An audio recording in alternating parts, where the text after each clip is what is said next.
Monsieur Gauthier-Boucher.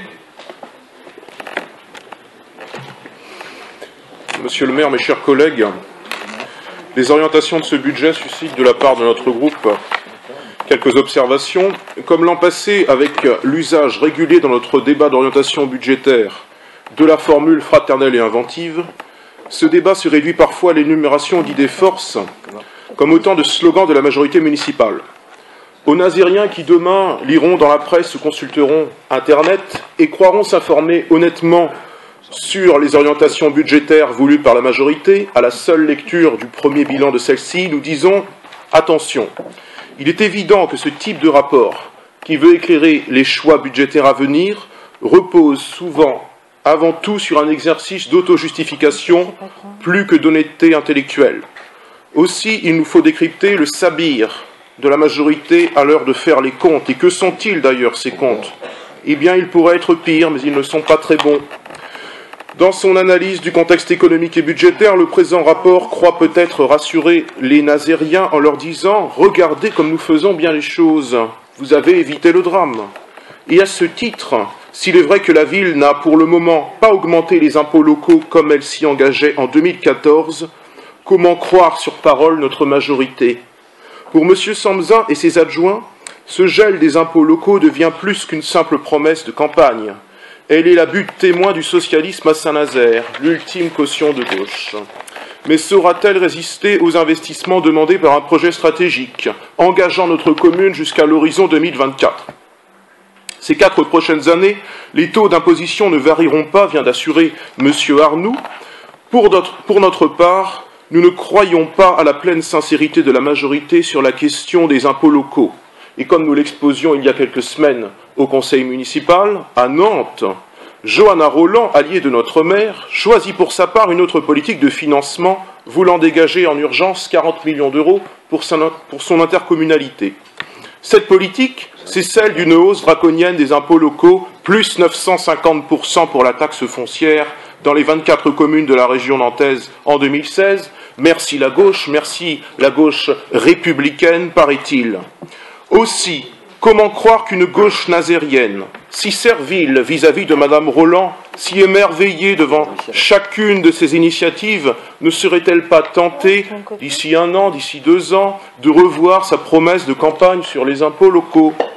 Si Nantes l'a fait, Saint-Nazaire doit le faire. C'est bien le seul credo actuellement du Parti socialiste nazérien. D'ailleurs, comme vous tous, le Front National observe avec curiosité grandir la petite Johanna. 2 ans après ses débuts, nous saisissons enfin ses premiers mots. Métropole, métropolisation. Notre maire est sensible à ce discours, ces histoires racontées pour les petits-enfants du PS, où le gigantisme contemporain de nos villes serait adapté à l'économie mondiale et l'assèchement économique et culturel de tout ce qui les entoure, le moyen d'un meilleur équilibre des territoires. Les patriotes disent l'inverse. De l'intuition jusqu'aux chiffres, tout nous prouve que des villes trop grandes et surtout trop bureaucratisées sont moins bien adaptées aux réalités d'une économie en réseau où une échelle modeste permet de mieux résister aux crises. Le maire de Saint-Nazaire n'en fait rien et vante la métropolisation dans ses multiples échelles, qu'il s'agisse de la métropole de Nantes ou du pôle métropolitain de Nantes-Saint-Nazaire. Cela est vanté comme la marche de l'histoire au service d'une gestion rationalisée des affaires publiques. Mais nous ne sommes pas, pour notre part, sensibles à cette vision managériale de la politique, matinée, semble-t-il, de marketing territorial. La régulière chansonnette métropolitaine du maire dans les journaux n'est pas plus agréable à lire que les slogans qui parsèment vos différents rapports. Je pourrais en parler si vous ne me coupiez pas la parole, monsieur. Mais ça ne sera pas long, rassurez-vous. Ce rapport en présente d'ailleurs quelques-uns de slogans, puisque vous ne parlez qu'en slogans. Il faut donc les relever et les dénoncer. Le service public nazérien est-il aussi efficace qu'il le prétend? Comment serait-il l'être si, dans le cas par exemple des transports publics, la sécurité, première des libertés, n'y est pas correctement assurée? À ce titre, le maintien à un niveau élevé des incivilités au sein du réseau Stran en 2015 ne participe pas de cette logique d'un service public efficace. Le manque croissant de civisme sur nos lignes d'autobus ne fait que reproduire le triste tableau de 2014 et sa cinquantaine d'agressions. Les Nazériens n'attendent pas nécessairement plus de solidarité dans leur service public si cela reste une formule creuse. Ils veulent déjà pouvoir simplement en être les usagers et dans des conditions dignes. Mais tout n'est pas négatif, certes, concernant nos services publics, et reconnaissons ainsi, aux côtés, je suppose, d'une majorité de Nazériens, que le mouvement de remunicipalisation qui semble animer la politique de cette majorité est un répit pour notre ville, face à l'emprise excessive des concessionnaires privés. Merci à ce titre pour le passage en régie municipale pour nos parkings depuis cet été via le réseau e-Park. Le soutien au cœur de ville est-il vraiment avéré ? Pour nous, exception faite de la mise en place du Carrefour en novembre, du Carrefour City en novembre, après 3 ans de vide qui dynamise l'avenue de la République, ce soutien est encore timide et sans stratégie d'ensemble. Les Nazériens qui vivent dans le centre-ville, et c'est mon cas, quelles que soient vos allégations, trop souvent réitérées, bref, ces Nazériens sauront observer combien le centre-ville, certaines heures, est morne, sans animation, sans activité, sans le dynamisme promis de longue date par la majorité. Les locaux commerciaux vacants restent ainsi d'une criante réalité, représentant toujours plus d'1/8 de l'ensemble. Rien n'a changé en la matière, si ce n'est les cache-misères paysagers qui, comme par hasard, à quelques jours des élections régionales, se mirent subitement à recouvrir certains espaces vides. On remplace donc l'inesthétisme par un art de rue qui n'est pas déplaisant, qui valorise l'image de notre ville, mais qui ne crée toutefois pas les conditions d'une relance économique. Mal inspirée, cette pirouette graphique n'empêche d'ailleurs pas de voter FN dans ces quartiers, comme le prouve la carte électorale, puisque nous sommes de plus en plus homogènes dans nos résultats partout dans la commune. La ville permet-elle enfin réellement à chacun d'en être acteur ? Nous exprimons des doutes sur cette assertion, des doutes sérieux au regard de ce qu'est la vie démocratique à Saint-Nazaire. Des concertations citoyennes où le débat ne sert qu'à avaliser des mesures déjà prises par la mairie. Nous le constations encore le 9 janvier dernier concernant la concertation citoyenne au sujet de l'écoquartier de Sautron. La refonte promise, enfin on laisse entendre qu'il y a cette refonte d'ici 2017 du règlement intérieur des conseils de quartier pour en exclure la présence éventuelle de personnes qui seraient membres du Front National. Tout comme ces cérémonies régulières, depuis les vœux jusqu'aux hommages patriotiques où les prises de parole du maire ne sont que de continuelles attaques, de continuelles diatribes contre les élus du FN et ses militants. Quant au développement de la présentation du débat d'orientation budgétaire sur l'Office municipal de la jeunesse, il laisse quelques interrogations en suspens. À la lecture de ce rapport, nous comprenons donc que l'OMJ de Saint-Nazaire retournerait sous le giron municipal. Nous serions bien tenté de dire que si l'OMJ nazérien en arrive là, c'est que sa gestion n'est pas optimale. Officiellement, cette mesure veut sauver des emplois. Aussi souhaitons qu'il ne s'agisse pas que de bonnes intentions. Mais au demeurant, notre ville, prise dans les exigences financières du projet stratégique, aura-t-elle seulement le budget pour ? Cela fait beaucoup d'interrogations auxquelles, espérons-le, vous donnerez au moins quelques réponses dans le cadre de ces débats, et des réponses, si possible, sans un optimisme béat qui semble caractériser la gauche, paraît-il, républicaine. D'ailleurs, vous semblez espérer beaucoup d'une reprise économique de votre ville, de notre ville, glissant ça et là, que les bonnes nouvelles vont arriver, peut-être, nous le supposons, nous l'espérons, du côté des chantiers navals. Nous souhaitons que vos intuitions se réalisent, et puisque nous parlons de relance, les élus du FN espèrent que la venue d'Emmanuel Macron lundi prochain à Saint-Nazaire ne soit pas que pure com ministérielle, mais s'accompagne d'annonces concrètes pour notre industrie et notre économie. Monsieur le maire, mes chers collègues, merci pour votre attention. Nous ne voterons pas naturellement le DOB. Merci, monsieur. Madame Maillet. Monsieur le maire, mes chers collègues, ce débat d'orientation budgétaire a donc pour vocation de nous présenter, dans un esprit de transparence et de responsabilité, monsieur Gauthier-Couchet, les grandes tendances qui structurent le budget de notre collectivité. Les efforts que nous faisons ont un sens. Cette stratégie financière nous permettra de déployer en 2016 un programme d'investissement ambitieux. De notre capacité à investir fortement tout au long de la mandature défendre aussi bien l'attractivité de Saint-Nazaire que sa cohésion sociale. L'engagement pour une ville fondée sur l'égalité et la solidarité de ses habitants se traduit jour après jour. Enfin, Monsieur Boucher, je voudrais revenir sur vos propos à l'encontre de la maire de Nantes. Ils sont sexistes et méprisants. Et je ne suis pas persuadée que vous tiendrez les mêmes propos si le maire était un homme. Ah, si, pareil. Et cela montre le vrai visage de l'extrême droite à Saint-Nazaire. Le soir même où, lors de ce conseil municipal, nous avons présenté le rapport annuel sur l'égalité femmes-hommes. Il n'y a pas de sexisme.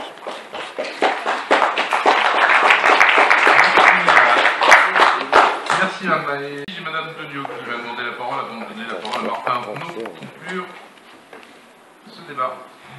Merci Monsieur le maire. Je voudrais commencer mon propos par remercier notre adjoint aux finances, Monsieur Martin Arnaud, pour la qualité du travail qui a été mené avec l'ensemble de l'équipe municipale sur ce budget très constructif, ainsi que les services qui l'ont accompagné. Mais mon intervention ne portera pas sur le cœur du BP 2016, mais bien sur les propos qui ont été tenus il y a quelques minutes, excusez-moi, par Monsieur Boucher, des propos irrespectueux, indignes, à l'égard de Madame Joanne Oralan, maire de Nantes, mais aussi à mon égard en début de conseil municipal au sujet de ma grossesse. Je le dis parce que c'était votre candidature. Je le dis parce que je crois qu'en politique, il est important de qualifier les choses et que les mots ont un sens. Vos propos, monsieur, sont sexistes, misogynes. Sexistes et misogynes, parce qu'à travers ces différents propos, vous tentez de réduire des responsables politiques à leurs conditions de femmes. Vous me direz, il ne devrait rien avoir de surprenant dans la bouche d'un représentant de l'extrême droite, ce parti, cette mouvance historique qui a toujours dénigré les droits des femmes dans notre pays, mais aussi à travers le monde. Le parti qui a voté contre la loi du 4 août à l'Assemblée nationale en 2015, le parti qui considère que l'IVG ne doit pas être un droit accessible pour toutes les femmes, et notamment pour les plus précaires et les plus pauvres d'entre nous.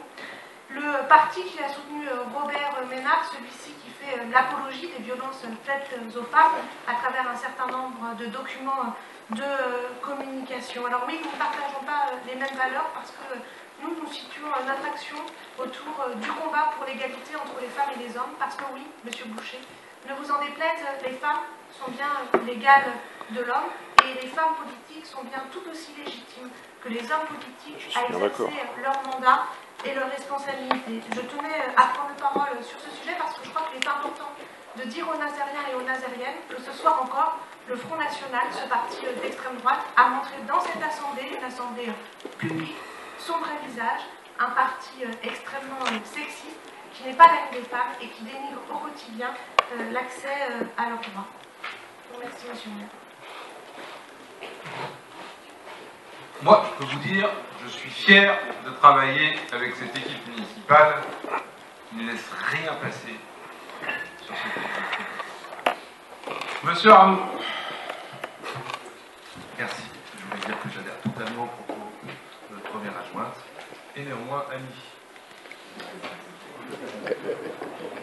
D'ailleurs, parenthèse, hein, monsieur Boucher, j'étais d'ailleurs à la Joanne Oralan ce matin. Je pense que vous auriez beaucoup à apprendre d'elle. Peut-être la connaissez ou pas. Je ne demande qu'à le remplacer. D'ailleurs, non, mais excusez-moi, mais je vous parle, mais je ne vous demande pas de me répondre. Simplement, quand j'entends vos propos, c'est-à-dire... Il n'y a aucun sexisme, arrêtez avec ce baratin. S'il vous plaît, monsieur. Continuez le conseil municipal, il n'y a aucun sexisme. S'il vous plaît, il y a un règlement intérieur. Vous en avez pris assez comme ça, Bah, pas besoin de remettre une couche. Occupez-vous du débat d'orientation budgétaire. Mais ce que je veux vous dire, c'est que vous parlez de Nantes à longueur de temps, que ce soit ici ou à la Carène. Et en fait, je me pose une question, puisque c'est les relations avec Nantes, C'est la psychanalyse. qui ne devrait pas exister, etc. Le SCOT, je me pose une question. Vous prenez Christian Boucher? Moi, je suis Gauthier Boucher. Il y a le Boucher de Nantes et vous êtes le Boucher de Saint-Nazaire? Bah, je suis le fils de mon père, vous aussi, je suppose. Vous êtes bien le fils de monsieur Arnaud. Bon, je voulais remercier d'abord mes collègues. Ça Sarah Trichet-Allaire, Yves Naé, Yvon Renvoise. Je partage un certain nombre de choses, on n'a pas toujours les mêmes points de vue. Sur la baisse des dotations, je partage certains points de vue. Toujours est-il que nous sommes devant une situation avec laquelle nous devons faire. Effectivement, la baisse des dotations aurait pu être plus étalée dans le temps, c'est pas le cas. Elle aurait pu être moindre, c'est pas le cas. Nous avons la responsabilité, je crois que c'est la différence entre nous, majorité, et vous, opposition, nous avons la responsabilité de faire avec les éléments, à faire avec les événements. Et je vois bien que dans vos propos, je crois qu'il y a un point commun quand même entre les droites, la droite, c'est que vous êtes dans vos propos, dans tous vos propos, dans le dénigrement, dans l'invective, dans la suspicion, dans tous vos propos. Et j'avoue que pour un débat, c'est un peu difficile, les termes que vous utilisez à chaque fois. Vous ne croyez pas. On a menti l'année dernière. Non, je vais vous répondre précisément. Mais en tout cas, et M. Boucher, j'en parle même plus, puisque tous les propos, vous parlez d'honnêteté, de sincérité, vous êtes sur des procès d'intention à longueur de temps. J'avoue que c'est pas un climat, je trouve, qui est honorable.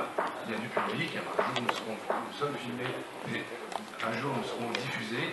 Je pense que les électeurs méritent autre chose que les invectives à longueur de temps et la suspicion que vous manifestez à notre égard à longueur de temps. C'est réciproque. Merci, Monsieur Arnaud. Permettez-moi quelques commentaires. Quand j'entends les élus du Front National, le couplet sur l'autonomie du pays, la situation d'endettement, faut-il se mettre dans les mains d'autres nations pour tenir nos politiques publiques demain sur le plan national? Bien sûr que nous devons participer à l'effort. Bien sûr que c'est difficile. Bien entendu, c'est pas simple. Je ne connais peu de grosses machines comme la nôtre, voyant moins 10% dans nos recettes, c'est-à-dire que, enfin moins 10%, excusez-moi, ouais, sur l'impôt, il nous faudrait l'augmenter de 10% pour faire face à l'ensemble de la baisse de nos recettes, de développer des politiques publiques, de recruter comme nous l'avons pu le faire, y compris sur la tranquillité publique, ne vous en déplaise, mesdames et messieurs, les membres de l'opposition sur ce sujet. Nous sommes tous des ambassadrices, des ambassadeurs de Saint-Nazaire. Et le bashing nazérien qui plaise au fonds de commerce, notamment de l'extrême droite, toujours la même chose, puisque c'est le fonds de commerce de l'extrême droite, nous le savons. Ici, on n'est pas dans certaines zones, dans certaines régions, et vous avez un problème. Les tracts que vous recevez du national, il faut les adapter à Saint-Nazaire. Il y a des sujets que l'on peut évoquer. Par ailleurs, je vous le dis aussi, le document, c'est pas le maire qui a choisi la couleur rose. Il n'a pas mis ça au débat de la majorité municipale. Mais si je ne peux pas utiliser le rose, j'utiliserai certainement pas le bleu marine. Je n'utiliserai surtout pas le bleu ciel, le désir de vivre. Et d'autres couleurs, ne vous inquiétez pas. Sincèrement, élevez un peu le débat lorsqu'on parle d'un débat d'orientation budgétaire. Mais je dois vous l'avouer, M. Duval, j'ai entendu du fond dans votre intervention. Et je tiens à vous en remercier. Même si je ne suis pas d'accord, bien entendu, avec vous. Merci. Monsieur le maire, alors, permettez juste une réponse, monsieur le maire. Écoutez, non, parce que je vais vous dire, je l'aurais bien fait, mais nous pourrons échanger parce qu'on n'intervient pas derrière le maire, et que lorsque je vois le comportement de certains dans cette séance, et je pense à l'extrême droite, je ne voudrais pas créer de jurisprudence. Mais on échangera, et éventuellement, il n'y aura pas de difficulté. Sur ce débat d'orientation budgétaire, et c'est une nouveauté, nous devons le voter, y a-t-il des avis contraires? Alors, des avis contraires, il y en a 1, 2. Ah, il y a un pouvoir, Madame Beglet, c'est demain? Non, c'est... Oui. Alors, ça fait combien? Dites-moi. 5. 5 avis contraires. Des abstentions. 3 plus 3, 6. Je vous en remercie.